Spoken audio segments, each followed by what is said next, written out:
So I guess the last time we did ESP.NET, we saw how to implement the API for the simple catalog.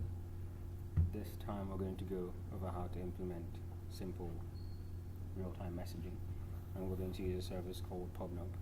So since this is meant to be an introduction, we're going to just touch on the important aspect of it, which is publishing and subscribing to messages.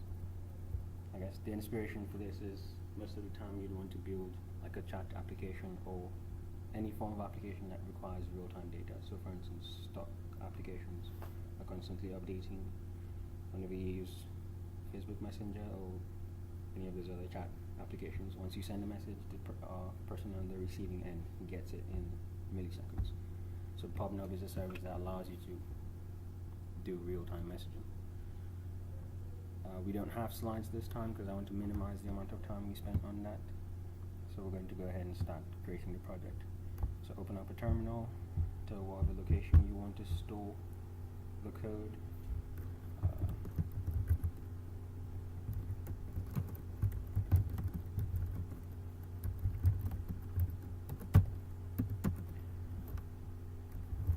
So in my case, I'm storing it right here on the live. Open Visual Studio Code at that location. So if you're using a terminal, you can do that. If code is on your path, or if you want to do it directly from Visual Studio Code, you can open Visual Studio Code, hit File, open Folder, and then navigate to that folder.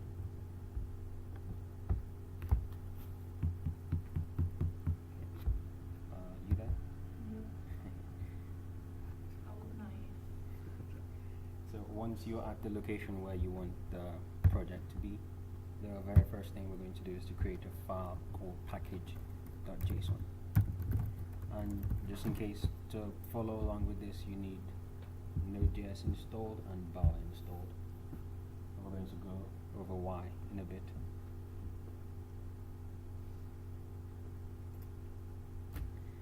Okay, so in the package.json file, and again, to make this quicker, make sure you have the GitHub page open. I'm going to skip things like CSS files and explaining what the HTML does, because that's stuff we covered before, and the focus here is adding real-time messaging. So it's github.com/frankebem. And if you get on there, one of the repositories is webdev S17. So this week's contents are stored in the week 6 folder.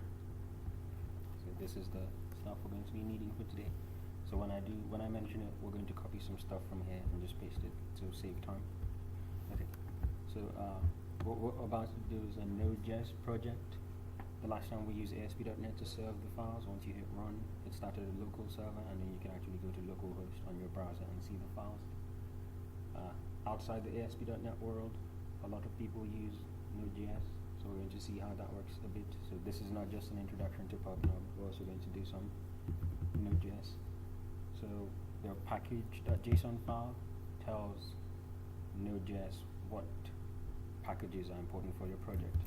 So in our case, we're going to use what's called light server during development to serve the pages, just like ASP.NET created the local host that we could navigate to see.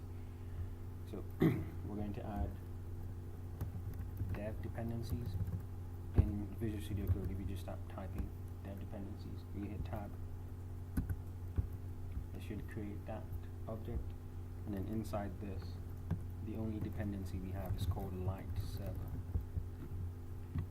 So there's different possible servers you can use. Light is really lightweight, that's why we're using that. For actual development, you can use servers like Express, which is one of the most popular. And the dev dependencies, whatever packages you list in there are just for development. So when you actually publish the site, for instance, light server is not one of the things needed for the site to run. This is for development purposes, for testing. Okay. So we've specified light server, and then we need to get a version of it. If you do that and hit Control space in the quotes, Visual Studio actually gives you the options. So in in this case, I'm going to use version 2.3.0, which is the latest version.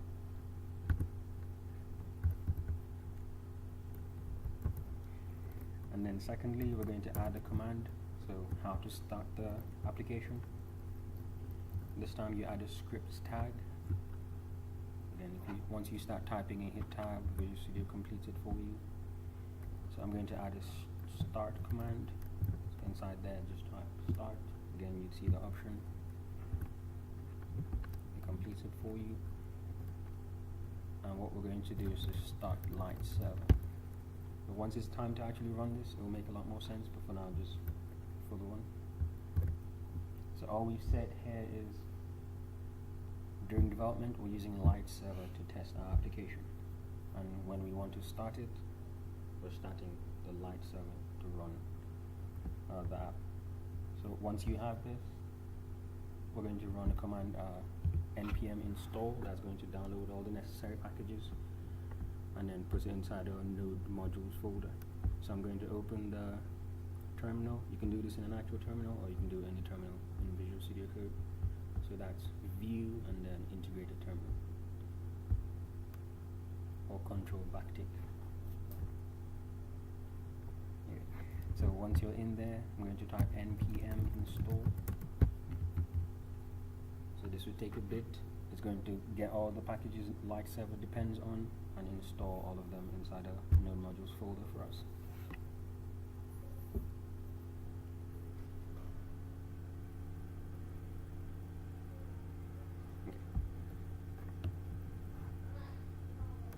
So notice a node modules folder has been created. Inside this is a lot of stuff.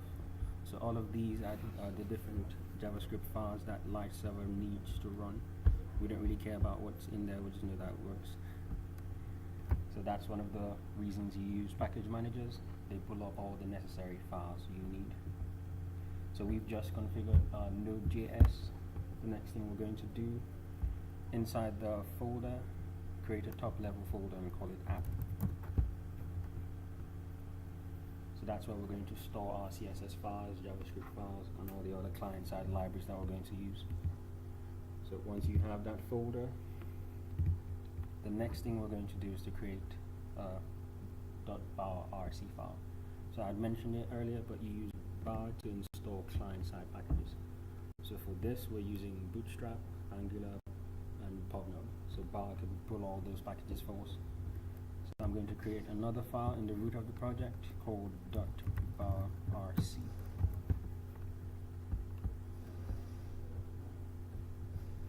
So inside this file, you're going to specify the different packages that you need. But that's one way to do it, or you could just install the packages and instruct it. Sorry, inside this file, you configure different bar options. In our case, I want to store all the bar packages inside the app folder in a subfolder called lib. So we're going to specify it here.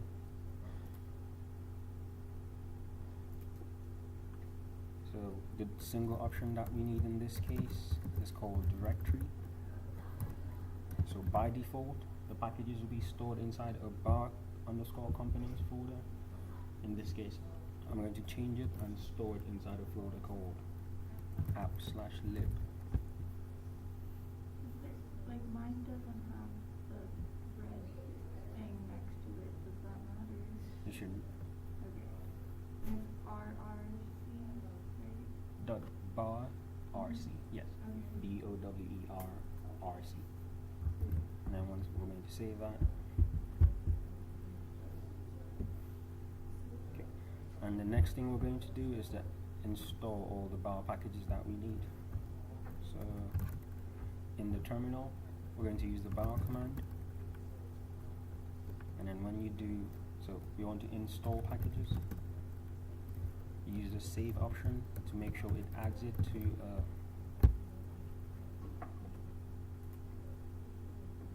so all the packages we install is going to be added to a bar.json file. So that way, if someone else wants, say a different developer wants to actually get all the necessary packages, he just has to run bar install, and from that bar.json file, it will pull all the required packages. So I'm going to close bar.rc, and I'm going to install Bootstrap. That's the first client-side package we need.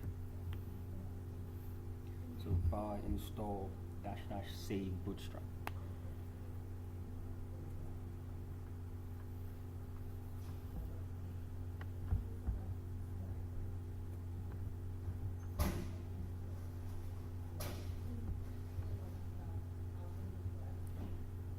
So if you notice, it created a lib folder, and then inside that it added bootstrap. So bootstrap depends on jQuery, so it also installed that automatically for us. Now one thing we missed is the initialize bar. That way it knows where to save the different packages.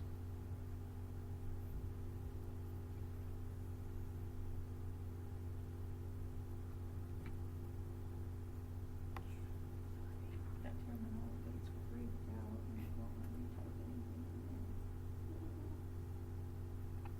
What was the last, okay, dollar install. Yeah. So if you notice, one of the last output was no bar.json file to save to. So the next thing we're going to do is to run the bar init command, and then we're going to repeat this. That way it saves this package information inside that file. Okay, so I'm going to run bar init.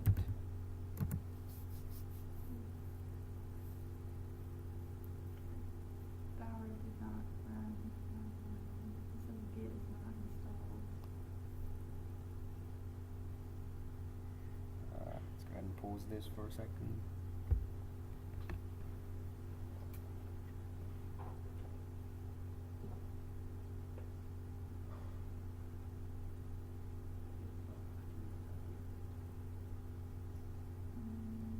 I do, don't I?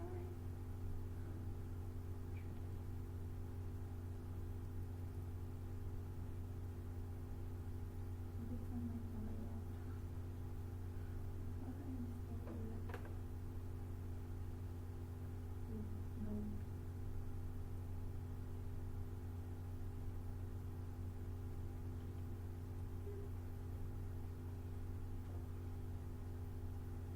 And then this one, like, it wasn't, I don't know what happened, but I can't. I know, like, it, yeah.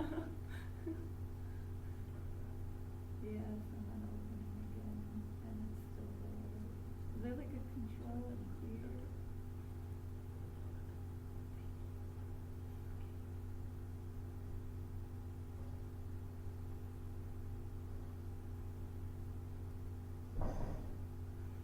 No.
So we're going to use the bar init command to initialize bar.json file. That file usually stores the different packages that we need for our project to run. So once you type bar init, it's going to ask you several things. The first of them is the name of the project. By default, it uses the name of the folder. So I'm going to leave that and just hit enter. I'm going to skip the description, skip the main file, just pretty much just hit enter all the way. For set currently installed components as dependencies, I'm going to use yes. And then we're going to do no for the last option.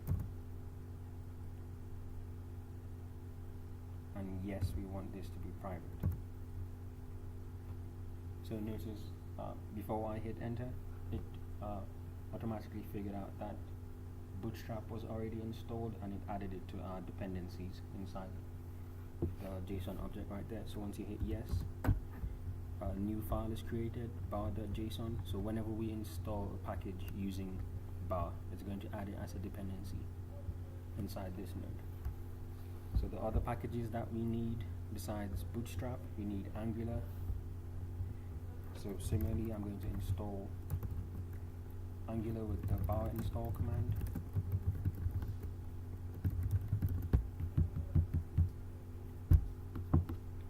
So bar install, you want to save it to our bar.json file, and then we're installing Angular. So once you hit enter, you get all the required things. So now if you notice, the bar.json file has been updated. If you look into the app lib directory, you may have to hit refresh. And now you should see an Angular folder with all the different Angular files in there. To get all the installing packages out of the way, we're going to install PubNub. That's the real-time messaging library that we're using. And it also has a Angular version of it. So I'm specifying 2 packages. We could have specified all the different packages we needed binary to make a point. So at the same time, we're installing PubNub and PubNub Angular. And once you hit enter, that gets all of those and saves it. So now we have Bootstrap, Angular, PubNub, and PubNub Angular. Those are the different client-side packages that our application depends on. So we're done with the bar.json file. The last configuration, or the second to last configuration file we need is called JSON config. This is a Visual Studio specific thing, so if you're using a different IDE, you don't need to add this. So I'm adding a new file at the root called jsconfig.json.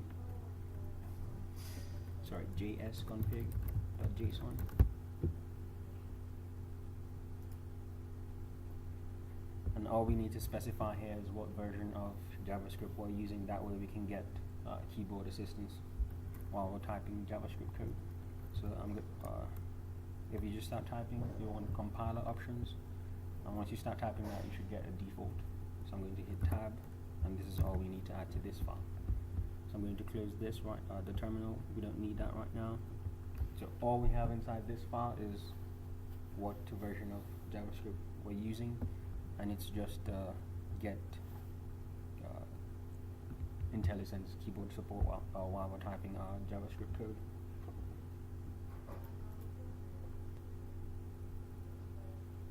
So now the next thing we're going to do is to start creating the actual application. I'm going to collapse the lib folder.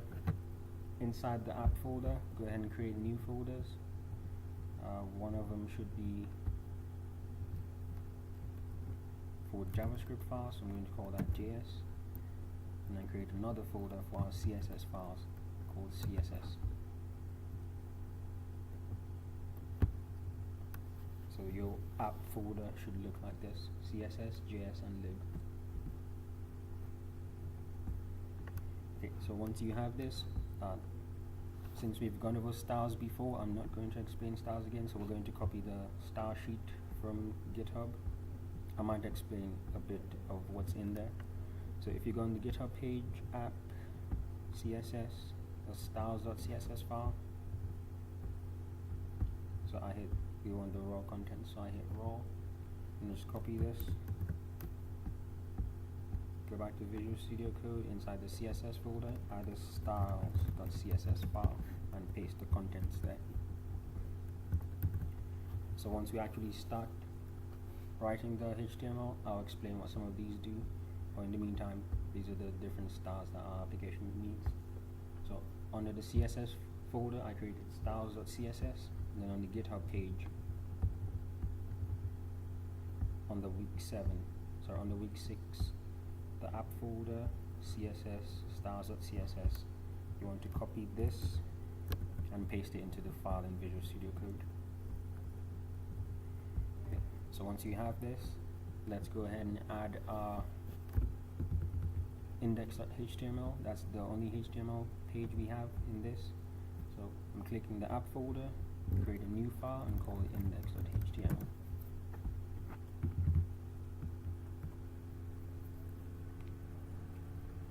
Now, depending on the IDE you're using, you can usually create a basic template, which is the HTML tag, the head, and the body.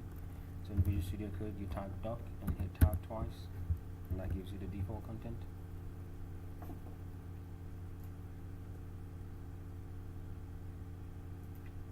Doc and then hit tab twice. Yes.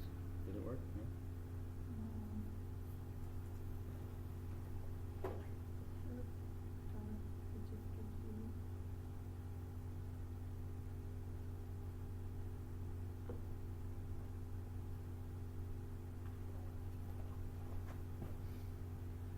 So we're going to modify a bit of this. I'm going to remove the third meta tag inside the head.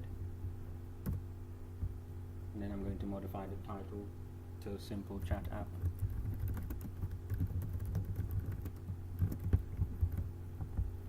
And just to test that all this is working, we're just going to add a default header in there. So I'm going to use a header 1.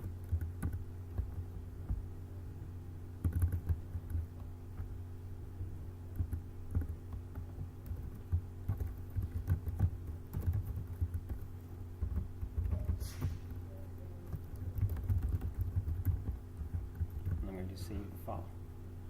So we need to see how to serve these so we can actually open it and see it working in a browser.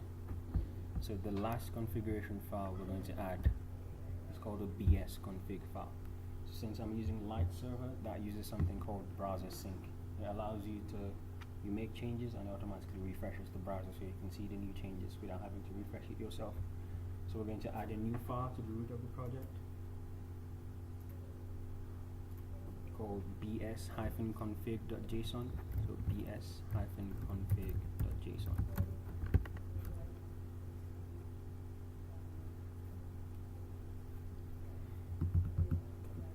So the BS stands for browser sync, which is something that Light Server uses. So some of the things are some of the options you can specify. So again, it's a JSON object. Some of the options you can specify are the port. So when you actually run the application, what port it runs at. I'm going to use 8000, so you can put any open port on your computer here. And then the next thing I'm going to specify is where my files live. So you do a server tag,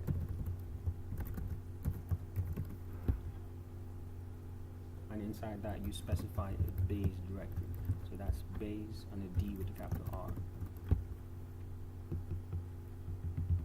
So all our files are going to live inside the app folder. So I've specified app there. So I'm using a relative path. That's why I use the period in front. So all this is saying is when we run the app, we want to be able to go to our browser and type localhost /8000. So that's the port. And then the files we want to serve live inside the app folder, just like we have here. Mine's have like red line, like this import server and that stuff didn't pop up. Okay.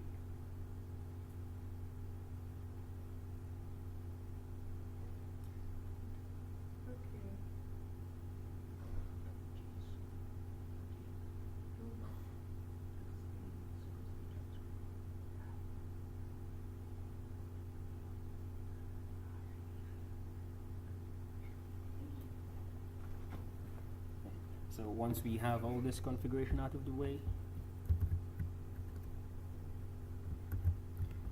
we're going to actually start it. So if you remember, in package.json we specified our start command to be to start the light server. So I'm going to open the terminal.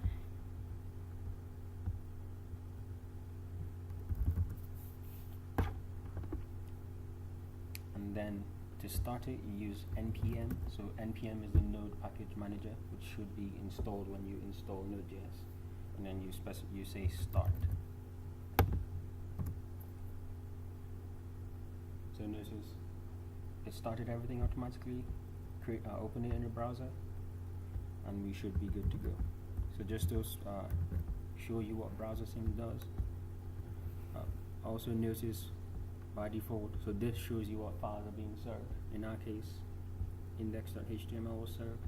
It was looking for an icon to use in the browser tab, but we don't have any, so that's why we have a 404 here. The file wasn't found. I'm going to make a slight modification to our index.html file, and I'm going to save the file, and it should refresh the browser automatically. So here I'm going to use a h3.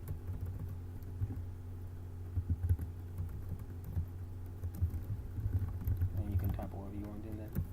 And once you save the file, the browser is automatically refreshed. This is one of the good things of using browser sync. It makes it really convenient to make changes and see the updates immediately. Okay. So the next thing we're going to do, we're going to take a big leap.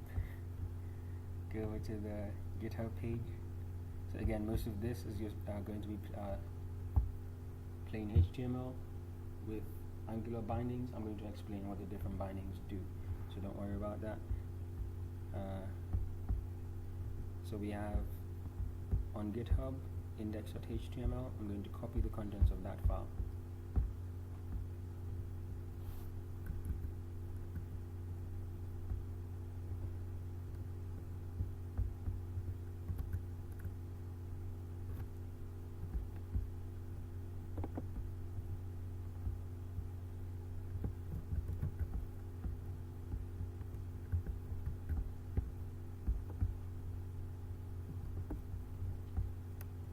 Contents of index.html, and then I'm going to paste it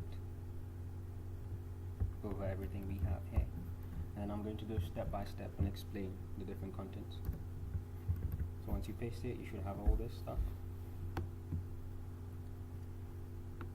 Okay, so before I actually start explaining this, the head tag lists some scripts that we don't have currently, so to prevent some errors, we're going to add those files, and then we'll come back here and explain what's inside here. But right now, if you look in your browser, you should see something that looks like this. It's all broken. Once we start adding HTML, everything should look alright.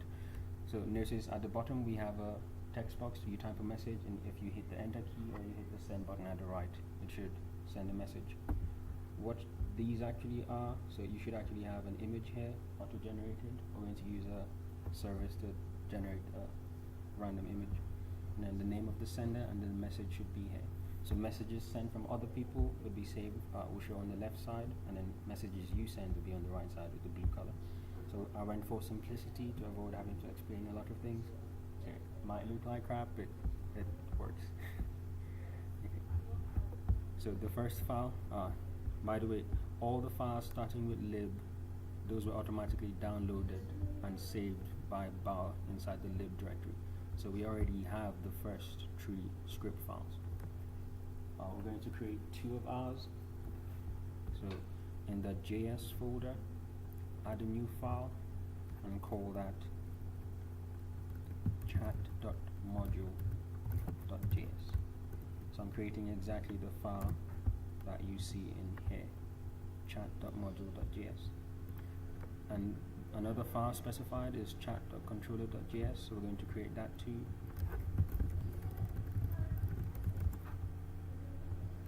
So we have 2 out of those files. Again, Bootstrap is provided for us, was installed for us when we used the bar command, and then the stars.css file, we already created that and copied and pasted the contents from GitHub. So what's going on in this file? So when we went over AngularJS, one of the first things we talked about was having an ng app attribute to indicate that the app is under the control of Angular. So the ng app has something called chat, so it expects a module called chat to exist in some JavaScript file. We're going to create that in a bit. And then we also talked about controllers. Controllers have a scope object, and whenever you define properties on that scope object, you can use bindings to show them here. So for instance, if you look at the body, it's under the control of a controller called chat control. When you have a binding like this, for instance, message.sender, that means you have a message object defined on the scope provided by the controller, and that message object has a sender. Let's go ahead and start creating the JavaScript file, and then we'll get back here and describe all this stuff. So the first thing we want to do is to create the module file. So I'm going to the chat.module.js file.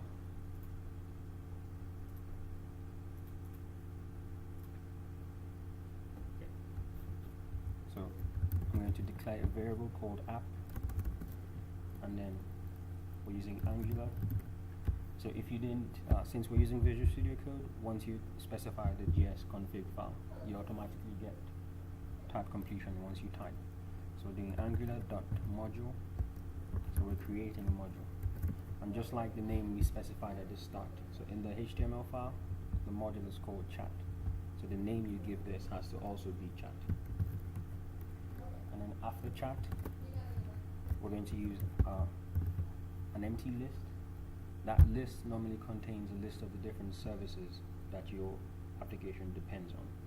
Once we start including Angular, PubNub, we're going to add it to that list, but for now, to get everything running, we're going to skip that step.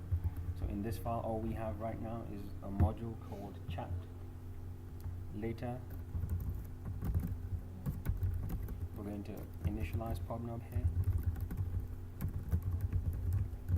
I will save that for later. So this is our Angular module. If you go back to the browser, so a lot of the errors are gone now because Angular has correctly initialized, but the controller stuff, none of that is here yet. So if you try doing stuff, you don't get anything because none of this functionality works yet. All of that functionality is inside the chat controller, which is specified here. So for the actual application to work, we need to start putting content inside this chat.controller.js file.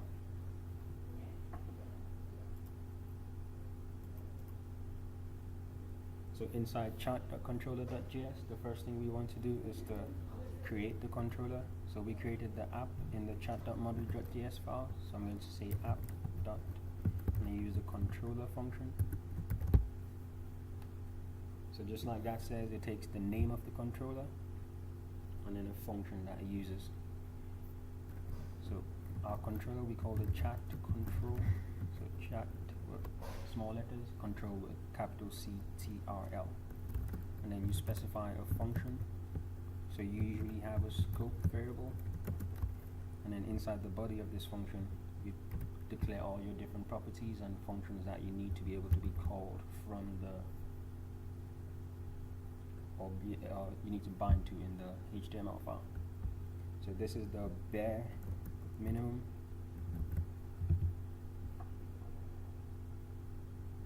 So some of our default content, initially we're going to have no messages. So I'm going to define a property on the scope called messages, and it's going to be an empty list. So scope.messages equals an empty list.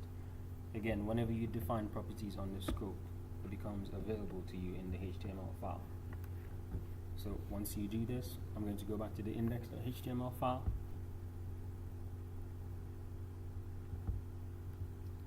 So one of the very first thing is ng repeat message in messages.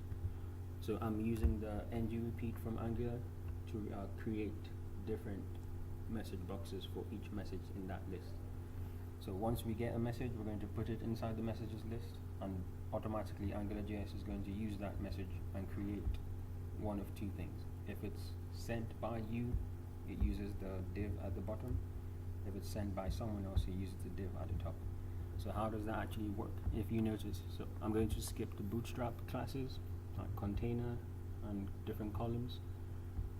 So for messages sent by other people, we're using a column of width 9. That way it shows like it's on the left hand side. So we do an ng if statement. So it expects, so we're doing for message and messages. So each message object is going to have a sender. And if the sender is not equal to username, so we're going to declare a variable as well inside the controller and call it username. So if it's not us that send that message, it's going to use this div. But if we did send it, it's going to use this one. So what does each of them look like? Inside that message thing, so we have classes, message left. If you look at that, message just declares a border, sets a specific left, sets a specific color, and right does the same thing. Just to make it a little bit fancy, we add a border, make it a little bit round at the edges, give it margin, padding, and set the width. So each of them, we're going to have an image. So these are things we're going to add to the controller bit by bit, but we're supposed to generate a URL, and Angular is going to generate we're going to define a method on our scope called getPickURL, give it the sender's name, and it's going to use that to generate a URL which points to an image that's going to display. So we're going to have a circle with the image there. So this pick class is what does that. If you look in styles.css, it sets the border radius to 50. The width and height are the same, that way we get a circle. And then it just displays that image. Below the image, we're going to display the sender's username, so that's what's stored inside sender. And then to the right of that, so notice we have two columns, 4 and 8. So on the left hand side we have an image and the person's username, and on the right hand side we have the actual contents of the message. It's very similar to what's below. Or this one, the only difference is here we put the message on the right hand side to show that we sent that one. Okay, so going back to chat.controller.js, so we need to have a username. So I'm going to declare it on the scope as well. That's how we can access it from the bindings. And here I'm going to use my name. So if you want to follow along, you can use your name.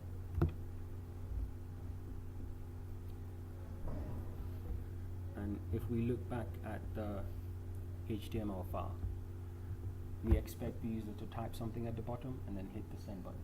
Since we're using Angular bindings, I'm going to refer to whatever they type.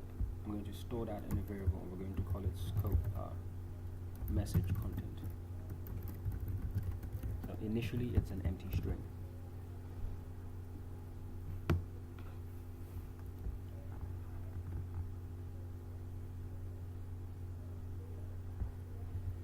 So if you go back to index.html, below the top container, below the list of messages, we have a footer.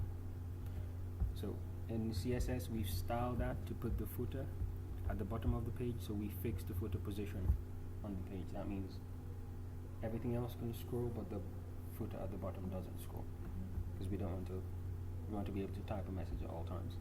And then we fix the height to 100 pixels. We set the width to 100%, so it takes the full width of the screen, like this shows here. And then we added a background color to it. So we have a background color teal. The text inside it's going to be white, and we're just specifying the position. So it's fixed at the bottom, which is 0, and left 0 as well. So inside the footer, we just have a bootstrap row. We have an input, and I'm using an input group to group a text box and a button to the right. So that's a bootstrap thing. If you need to know how to do that, just go and get bootstrap.com.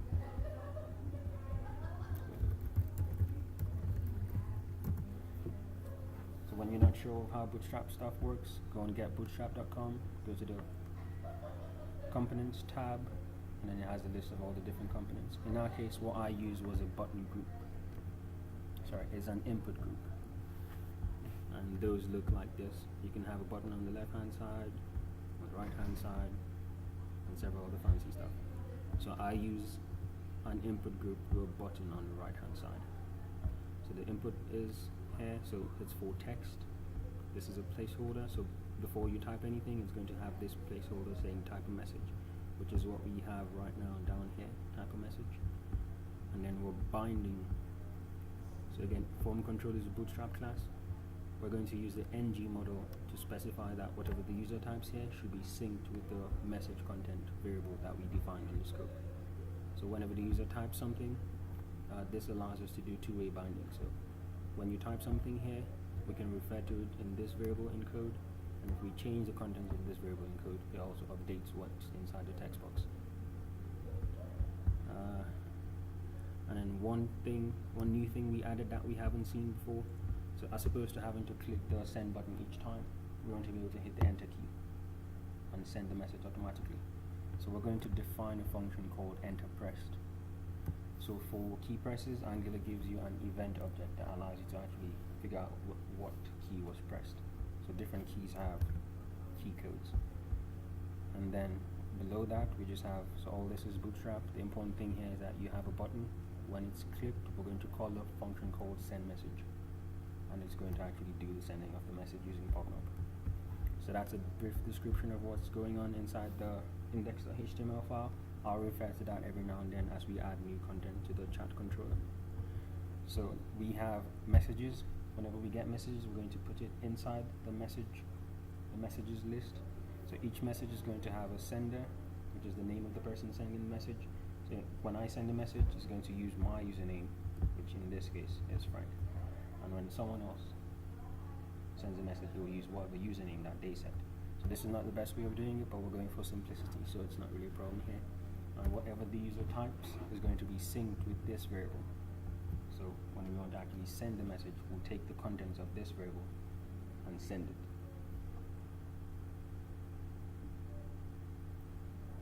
So the first thing we want to do is to define this send message function. So again, to be able to refer to things in the HTML file, you need to define it on your scope. So I'm doing scope.send message.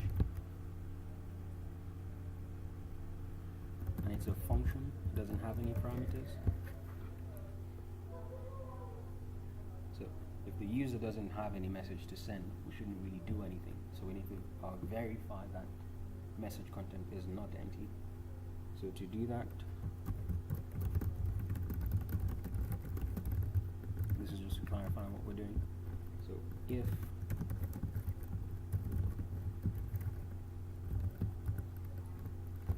the message content variable is not defined, so that's the first condition, or if it's an empty string. So I'm using the triple equal sign here. So if any of those conditions are true, we're going to return. So if you remember when we started with JavaScript, JavaScript variables can store objects of any type. If you want to make sure that whatever you're comparing has the same type, use the triple equal to. So this is actually going to check that message content is a string, and then that string is the empty string. If this condition is true, or the message content variable is not defined, then there's no message to send, we just return. And then below that, we actually need to do the actual message sending. So we'll add this part later.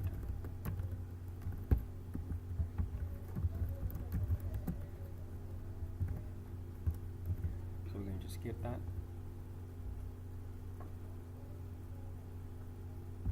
And once the user has actually sent the message, it's common for you to clear out the input so they can type a new message without having to erase it themselves. So at the bottom, we're going to reset the message content variable to an empty string. So again, since we're using bindings, if you change the variable here, it's reflected in what the user sees. And if the user types stuff, what they type is also going to be saved inside the message content variable.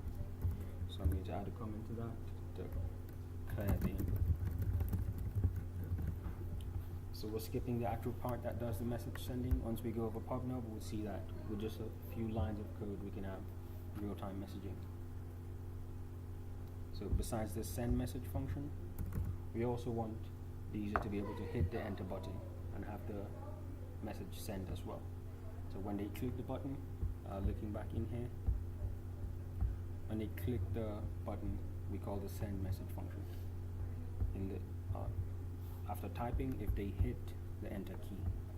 So we've defined a function called enter press. This is the next thing we're going to implement.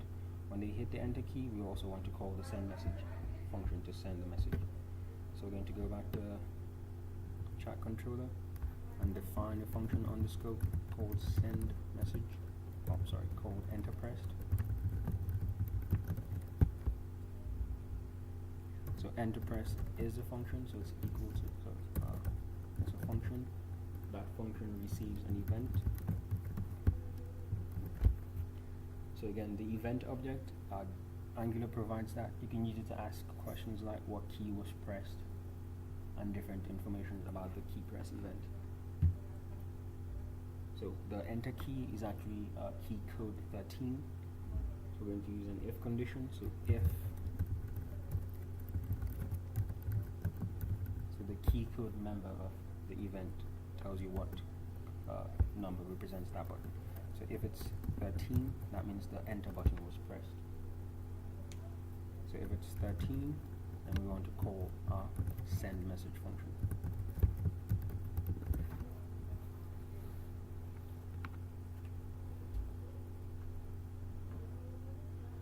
So by using different functions, we're actually being modular. So instead of repeating the same logic here, we just call that function and that takes care of sending messages. We'll implement the actual thing that sends the message in a bit.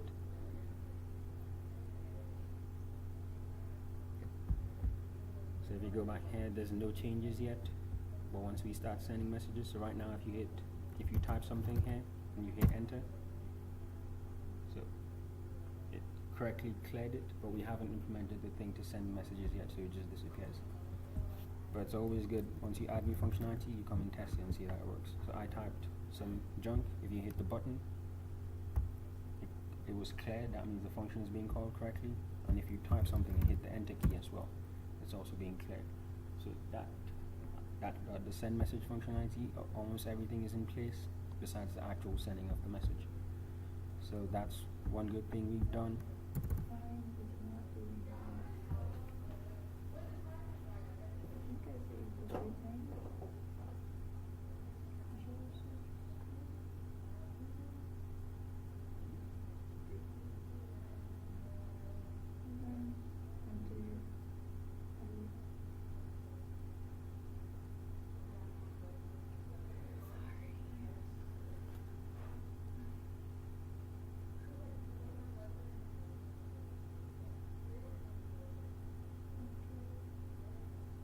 Did you just put it to sleep?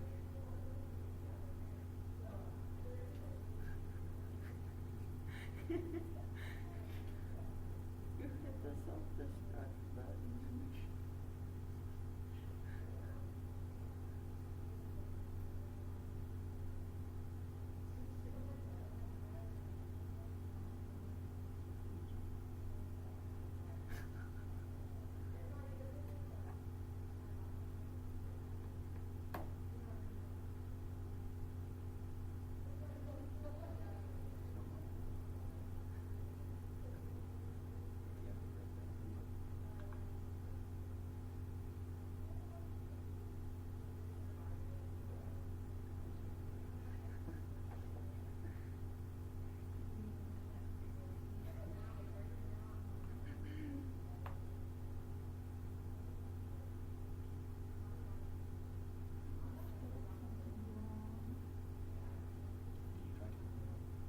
Yeah.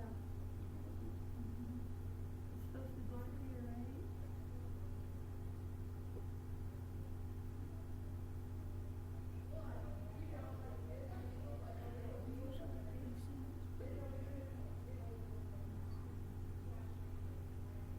Oops. But I spelled it right over there. At least I was consistent. Yeah, though. since you're using instead of send, just put it everywhere.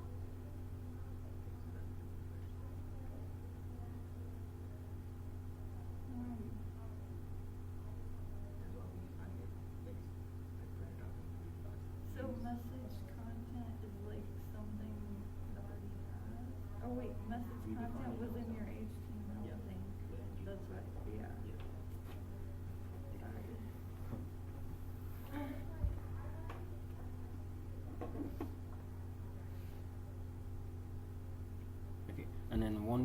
other thing we had, if you look inside index.html, whenever a user sends a message, and that includes us, in the message box that's generated, we have a function there called getPickURL, and it takes the user's ID and it generates a URL with that.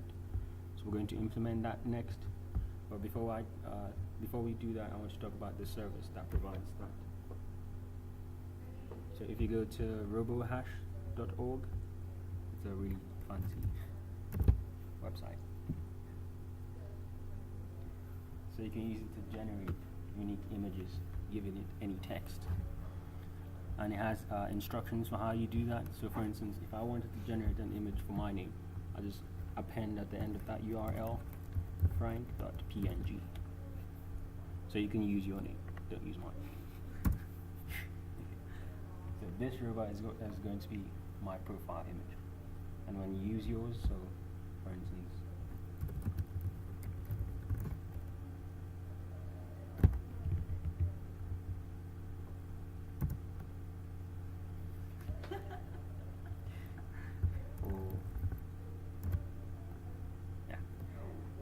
with different text, I'm guessing you prefer the other one. With different text, we're going to generate different images for different users. And all we have to do is append the user's name and .png to this URL. And we have a link for an image. So I'm going to go back to Visual Studio Code. So we call that function getPickURL. So back in here, we're going to define it on the scope. Again, if you need to be able to call the function from the HTML file, you need to define it on the scope. So this function takes, it's a function, so equals to a function. It takes a username and returns a string, which is that person's username, or which is the link to the image for that person. So I'm going to do return.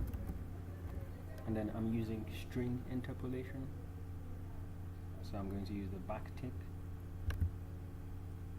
So not the normal apostrophe. I'm using a backtick. And then the URL is https robohash.org. Again, since we're using string interpolation, I'm going to use the $, braces, and username .png.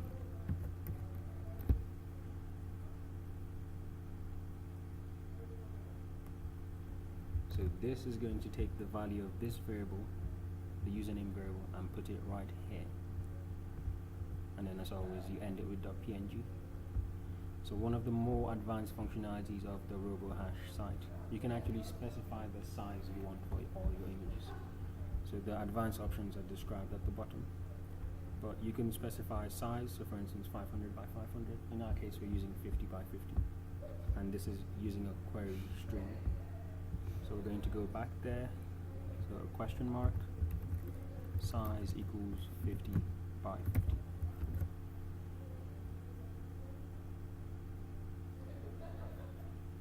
Okay, so this is all the non-PubNub functionality right now. Again, if you go back to the site, nothing should work yet. Browser sync has already refreshed it, or you can refresh it again just to be safe. Nothing should work yet. If you hit enter, you don't see anything. If you click the button, nothing yet. That's because we haven't added the PubNub functionality. But adding PubNub is really simple. So to add PubNub, the first thing we're going to do is go back to the module file. So I had mentioned dependency injection before, but PubNub automatically figures out what services your functions need and it gives them those things. But when the application starts, before the controllers are created, we want to initialize PubNub. That way we can give the PubNub object or the PubNub service to the controller to use it. So inside this file, and again, we downloaded the different PubNub files using Bower, and those are inside here, PubNub and PubNub Angular. So PubNub is just the regular JavaScript files. You can use those, but since we're using Angular just to make everything uniform, we also installed the PubNub Angular library. So since we depend on PubNub, we have to specify that inside this list up here. So that list is usually a list of all the different services that you depend on. So to specify a dependency of PubNub, you type as a string PubNub. So we're depending on the Angular service. So pubnub.angular.service. So it will automatically find the service and make it available to you. So once you've done this, we want to specify that once the app starts, before the controllers are created, we want to run a function to initialize PubNub for us. So to do that, use the app. So on the app object created, given to you by PubNub, so app represents our module, we're going to call the run function. So that gives a quick description of what that actually does. So our application needs PubNub to send messages. If you read this description, it says it's the code that needs to run to kickstart the application. So they typically contain, no, ignore the rest of it. But we need whatever code we put in here is going to be run once the module is created and before everything else. So it takes a function. So I'm going to type function. So again, we're going to use dependency injection. If you look at that, it's injectable. So we need PubNub. So I'm going to just type PubNub. That's PUBNUB. So I'm defining a function that's going to be called once the module is created. And it's AngularJS is going to automatically give it the PubNub object. So what do we need to do? Before we can go ahead, I'm going to go on the PubNub website and show you how to get your keys. So to be able to send messages, you need a publish key, and to be able to receive messages, you need a subscribe key. Since we're doing both of them, we need to specify both keys. So I'd mentioned PubNub is a service for real-time messaging. So you don't use it for just things like chat applications, although those are one of the most common uses. Whenever you need to send messages in real time, so for instance, if you want to track people or track vehicles moving, you can use PubNub for that.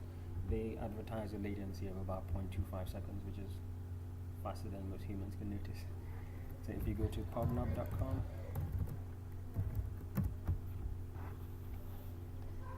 they give a description. For those of you watching this, you're going to have to create an account, log in.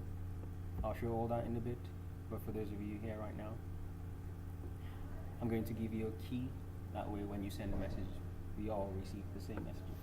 So if you use the same key, everyone on the same channel, we'll talk about that in a bit, people with the same key get the same messages. So if you create yours and I use mine, then those are totally separate and we don't see each other's messages. So normally you'd log in once you've registered.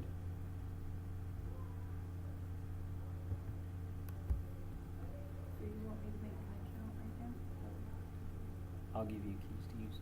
So those of you watching this, you need to go on pubnub.com, register, and then log in. So once you log in, you're greeted with this screen. So normally you'd create a new app. So I've already created one for this. Once you create the app, it shows up here. You can go ahead and open it. The next thing you want is to create a key set.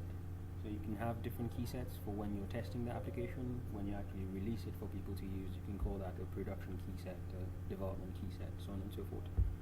In our case, I created one called a demo key set. And normally you don't share your keys. So once this is over, I'm going to delete this, but this is not something you want people to see. And if you shared it, you want to go delete them and reset it immediately.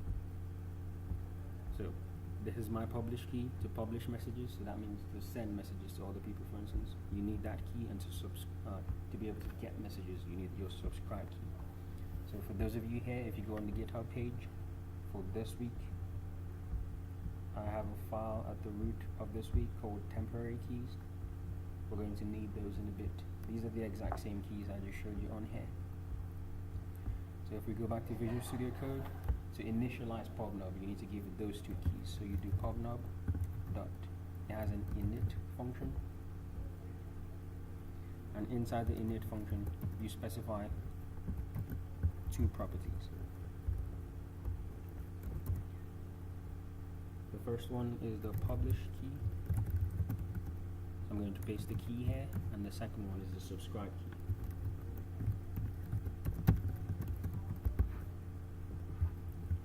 Now, some of you might be wondering, so does it mean if I just go to a website, look at the source code, and copy their keys, I can send messages using what they pay for?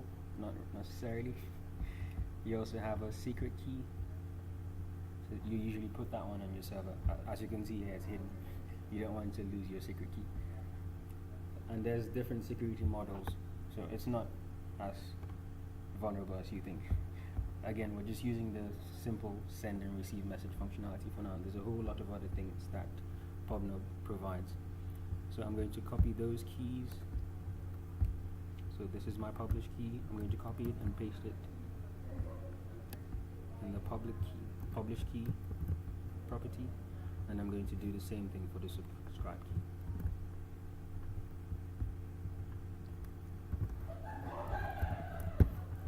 Okay.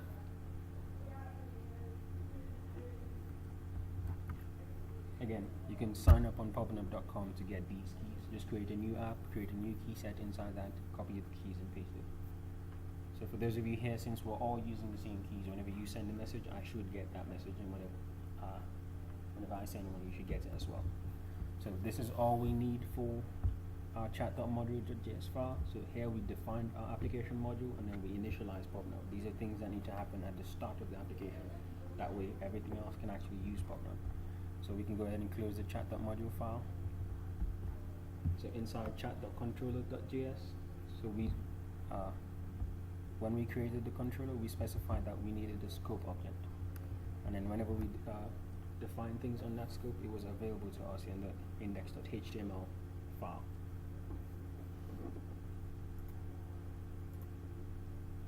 We also need access to PubNub. That way we can to actually do the sending message down here, for instance. We use PubNub to do that, and also to get messages we need to subscribe. So beside the scope object, we're going to type PubNub.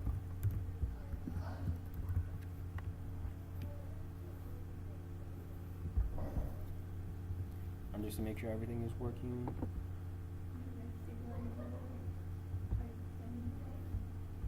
this. In the definition of the controller, I added PubNub as a dependency for this controller, because to do the message sending, we need the PubNub object. The PubNub object, we initialize it in the chat.module.js file. So we're done with this file for now. But just to make sure everything is working, I form the habit of, you add something new, go look at the source, inspect the page, look at the console and see if there's any errors. It's better now than later. So I'm going to refresh the page and go on the console. So no errors, so we're probably good. We'll keep going. And again, so before, when we use static files, you had a file protocol up here, but since we're actually serving the file from our computer, that's why you have to go to localhost and a specific port. So going back to Visual Studio Code, once we've declared the dependency of PubNub, the next functionality we want to add is the send messages. So PubNub has a concept of channels. So with the same keys, you could have people on different channels. So let's assume you're building a news app. You could have a channel for Donald Trump events, and you can have another one for the Kardashians. So if you send messages on the Donald Trump channel, only people subscribed to that channel get it. So it allows you to segregate your different users and send messages to the different ones independently. If you're building a real-time application, for instance, say you're tracking buses, or buses on campus, for instance, you could have one channel for each specific bus. So we have Masked Rider, Red Raider, so on and so forth. Each bus type can be a channel, and that way all the different Masked Rider buses could send on a specific channel. So a user would be able to see all the different Masked Rider buses, for instance, and the different types of buses on different pages in the app. So you use channels to segregate them. So in our case, I'm going to declare a channel. So I'm going to add a variable. I'm going to call it message channel. So this doesn't need to be on the scope because the HTML shouldn't have access to it. So I'm declaring it as a normal variable. And I'm going to call that channel demo. So here, whenever we send a message, we're going to use this demo channel. And if you all use the same channel, we should all get the messages. So to send a message, whenever I say send a message in PubNub terminology, that's publishing a message. And to receive a message, you have to subscribe to a channel. And whenever a message is received, you're informed about that message. So I'm removing the to-do line. So to send a message, you use the PubNub object that we added to the controller up here. I'm going to do PubNub.publish. And the arguments to this function is an object. You need to specify a channel, so you can actually publish the same message on multiple channels. So the property is called channels, and it's a list. Sorry, we specify just one channel, but you could specify multiple if you use a list. And we want to publish on our message channel. And then the actual message we want to send itself is also an object. So since we're using JavaScript, PubNub is going to send it as a JSON object, and when it's received, it will deserialize it, and we can access it just like any normal variable. But when it actually sends it over, it's going to convert it to a string and then bytes and so on and so forth. So deserialization and serialization is converting data. When you serialize, you convert data from the raw form in memory to some other format that you can transport over the wire. So for instance, you can have an object representing a person, you convert it to a string and then bytes and send that over the wire. And when you get it, when you receive that, you deserialize it to convert it from bytes or strings back into the original object. So PubNub takes care of all of that. We just need to worry about how we use the objects. So whenever we send a message, we need to send what the user typed. So I'm going to call that content. And wherever the user typed, we store that inside the message content variable, which is on the scope. So we're going to do scope.message content. And then we also need to know who sent the message. So we have a sender property. So here we are the ones sending message. Whenever we send the message, whatever message we sent, we put it here, and then we have to put our username here. So I'm going to do scope.username. So when you send your message, it's going to use your name as the username. So when I get it, it will be on the left hand side. When I send a message, it will use my name as the username. So to publish, you have to specify a channel.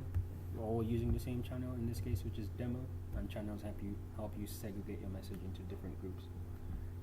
You can think about in networking terms, you usually have broadcasting messages, unicasting, multicasting. So channels help you to do multicasting, which is when you send a message to a subgroup of everyone. When you broadcast, you send it to everyone. So here we're multicasting. And something else that PubNub does, besides just publishing, so you can't just assume it will always work. So PubNub allows you to specify some function that's called once the message is sent. So the second parameter besides this object is going to be a function. And again, all this stuff is on the PubNub website. They have really good documentation for a whole bunch of different languages and libraries, AngularJS, plain JavaScript, C#, Java, name it. So if you go on the PubNub site, you can see what functions to call. So this function takes two things. It takes a status message and a response. So inside here, we need to check if we had an error, we need to log the error, in our case, for instance. Otherwise, we just put another message to let us know. So right now, the UI, we haven't implemented the functionality to receive messages yet, so we need some way of actually validating that all this stuff is working. So I'm going to log a message to the console. So this function is called whenever the message is published. It could be successful or not. So we're going to check if, so the status object has an error property. So if there was an error, we need to log it to the console. So I'm using console.error, and I'm going to give it that.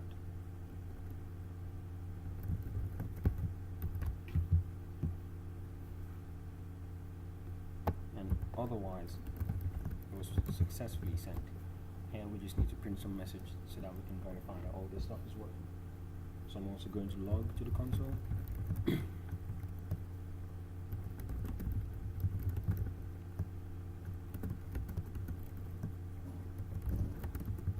So I'm creating a new date, and then I'm converting it to a human readable string using to locale date string. Sorry, to locale time string, because we need to know what time we sent the message.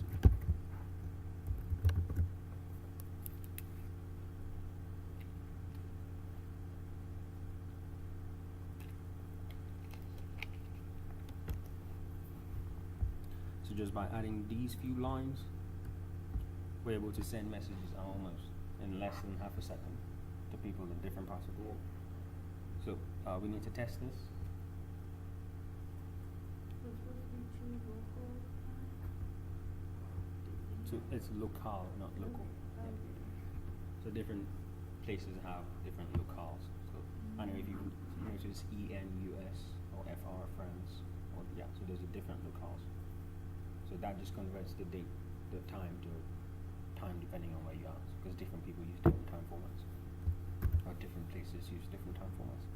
So if we save this, let's go back to the browser. So right now we shouldn't see anything. So again, I've refreshed it. Make sure you open the console. That way we can actually see the logs. If you're using Google Chrome, use F12 to bring up the console.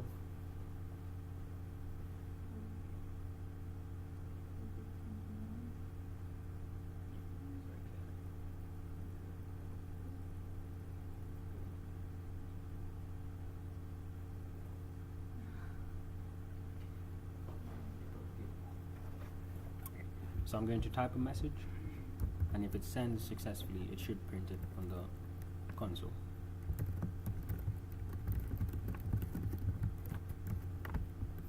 So since we got sent message, that means it was successfully sent and there was no error. So right now, we haven't started listening to messages yet, that's why we don't see anything. But PubNub actually gives you the option to see all messages sent on the channel. So you could, if you go on the debug console in PubNub, you can actually subscribe to a specific channel. So in my case, if you hit debug console, I want to listen on the demo channel, so you use the same name as the channel, and then I'm going to do add client. If I go back here and type a message, besides it printing on the console, you can actually also inspect it here. So this is the message we send. So PubNub did receive it and did send it to everyone else that's subscribed to that channel. So the next functionality we need to add is how to actually listen to messages that were sent on this channel. So that's, in PubNub terminology, that's subscribing to a channel. So right below the get pick URL function,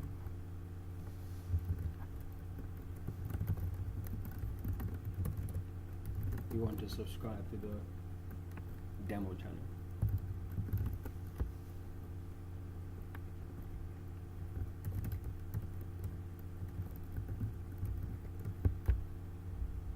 So to do that, you use the PubNub object again. So to send a message, you use PubNub.publish. To receive a message, you use PubNub.subscribe. And again, this also takes an object as the parameter. So when you publish on a specific channel, or you can actually subscribe to multiple channels. So you may care about both Donald Trump and the Kardashians. So in this case, you could subscribe to both of them, or you could subscribe to just those channels you care for. So this takes a channels object, and it should be a list. So since we just have one channel, we just say message channel, and this is how we subscribe to messages. But this is just one part of the whole thing. The next question, when we get a message, we need to actually put it into the messages list. That way it's displayed in the browser. That's the next functionality we're going to add. So as it is right now, we're able to receive messages, we're just not doing anything with those messages. So we need to add a listener. So whenever you get a message, PubNub allows you to specify a listener, which is a function that's called when the message is received. So below this,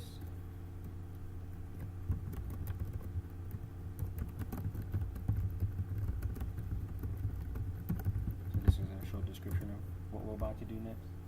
So we are receiving messages, but currently we're not doing anything with those messages. We need to add a listener and give it a function. That way whenever it receives a message, it calls that function. So you use PubNub. The function is called addListener with capital L.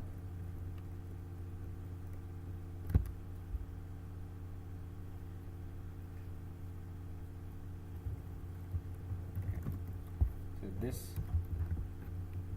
addListener takes an object, given a message, we want to call the function. So data is going to be whatever message was sent. So in our use case, we're sending just a simple JSON object with a content and a sender. Depending on the application, you could actually be sending raw bytes, for instance, to represent something, to represent an image, to represent bus coordinates, different things. There is a limit on how much message you can send, since this is supposed to be real time, it needs to be really fast. But all the information about that is on the PubNub website. So whenever we receive a message, we're going to call this function, and this function gets the data. So one of the simple things you could do is just to log that message, but we actually want to put that message into our list of messages and have it display in the browser. So one important thing to note about PubNub is that it's asynchronous. So what that means is it runs in the background eventually, so similar to publish.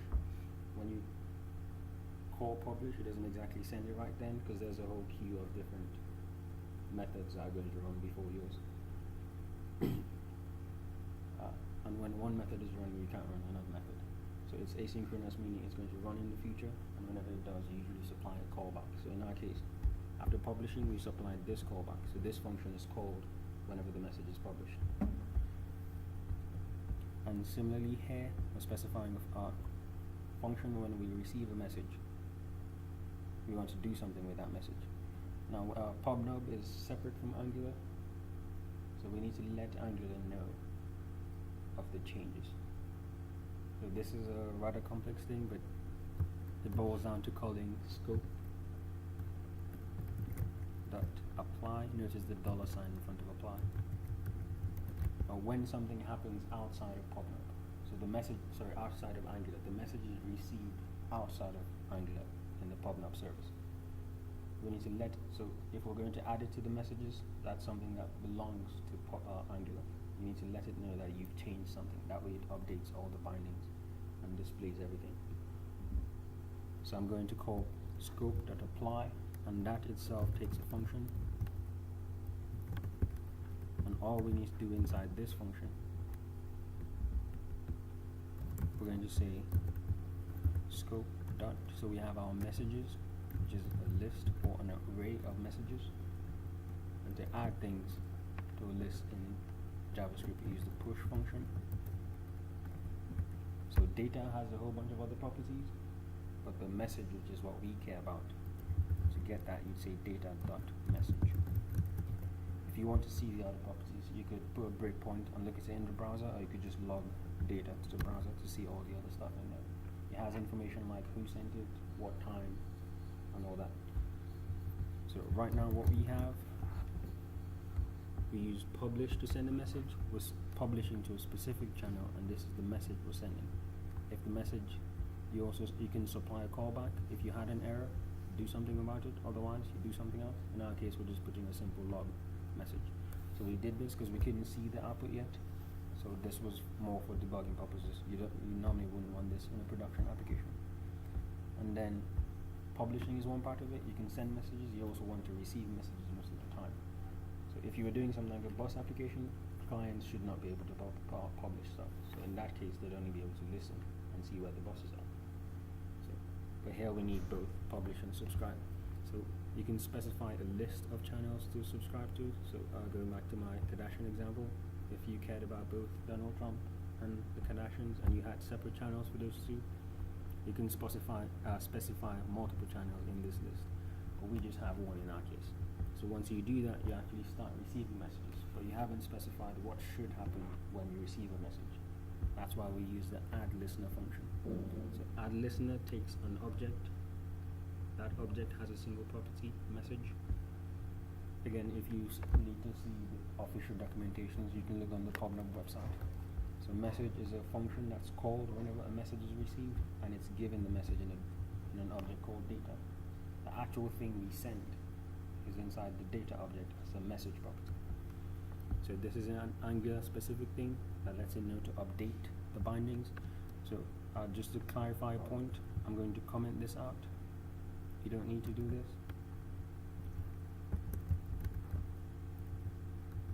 And then I'm going to so I'm going to try to update this list without putting it inside the scope.apply. Now we're going to go back to the browser and try to send a message and see what happens. So back here, if we go to our website, I'll just refresh just in case. So I'm going to say hello world again.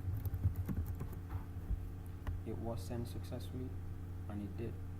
So in this case, it did update. But you can't always trust that to work. So here we get it to work, but since it's outside, it doesn't always work. So for safety, you don't want to put it inside scope.apply. So I'm going to put this back for now, and it doesn't hurt to put it in scope.apply. But if you don't, it may or may not work all the time. Okay. So going back in here, since I've changed it, this is going to refresh. So go ahead and send a message.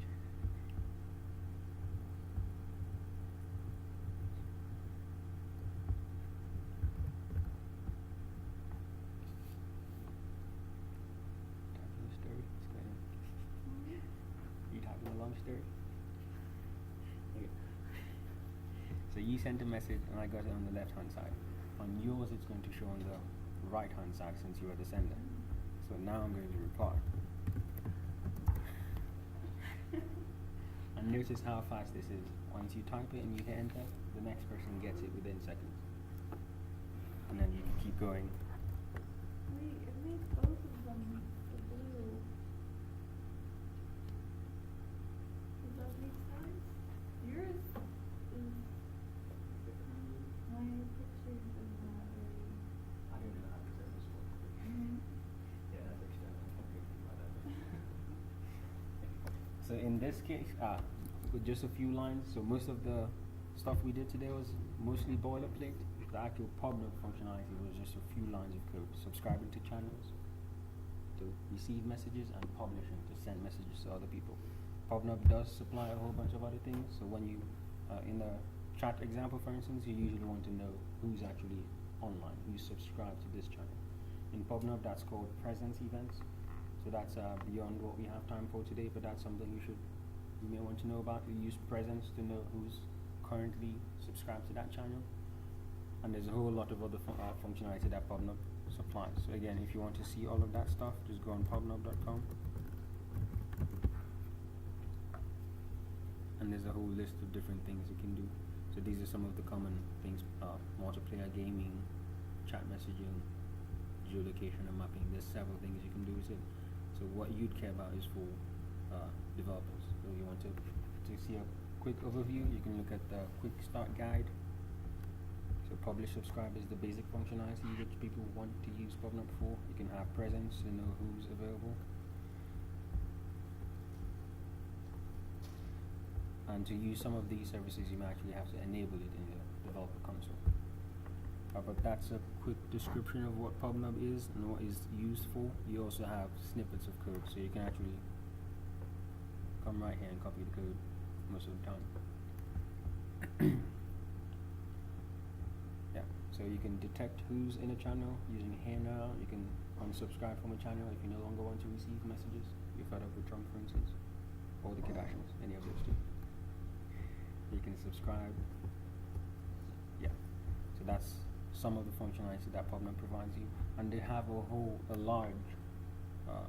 they have support for a large number of different languages and frameworks, and these are some of a few of them: Raspberry Pis, Python, Android, iOS, Mac, Windows, so on and so forth. If you can list a language, a common language, it's probably supported by PubNub. Something else you could use for real time besides PubNub, so there's Pusher. this is an alternative you could use. So all these are real-time streaming, real-time messaging frameworks. As opposed to implementing those, you can just use an existing service, type a few lines of code, and everything works. So what I use was actually so PubNub. You can have a free tier. So you have a maximum number of messages you can send and number of unique people that can connect. And if you want something bigger than that, if you're actually doing a production level application, you can pay some money and you get better support. Pusher does the same thing. This is you can look at the different tabs to see different codes for how to send and publish messages and different things. So that's PubNub, Pusher. Those are the two most popular ones. If you really want to take control of the whole thing, you can use Signal R. So this is Microsoft and ASP.NET. Here it's on a lower level than Pusher and PubNub because you actually have to implement the actual message sending and take care of all that yourself. But it's really high performant if you implement it correctly. So these are some examples of different frameworks and services for real-time messaging. Hopefully you can go out and do something useful with them.